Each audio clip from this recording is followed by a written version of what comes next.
550 के साड़ी बलम देहिया हो गल भारी। 550 के साड़ी बलम देहिया भेगल भारी। हमरो ससुर जी के ऊंची हवेली, हमरो ससुर जी के ऊंची हवेली। तही फट गेल साड़ी बलम देहिया भेगल भारी।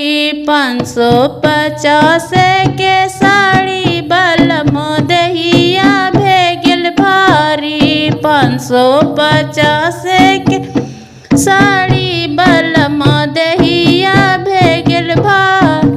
हमरो भैसुर जी के ऊंची हवेली, हमरो भैसुर जी के ऊंची हवेली। चढ़ते ही छूट गेल साड़ी बलम देहिया भेगल भारी।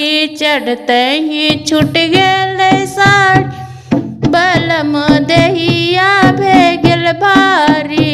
550 के साड़ी बलम देहिया भेगल भारी।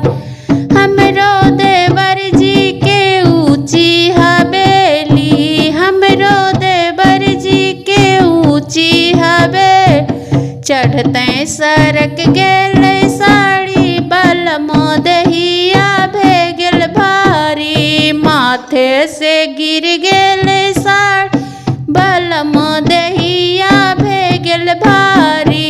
550 के साड़ी बलम देहिया भेगल भारी। 550 के साड़ी बलम देहिया भेगल भारी।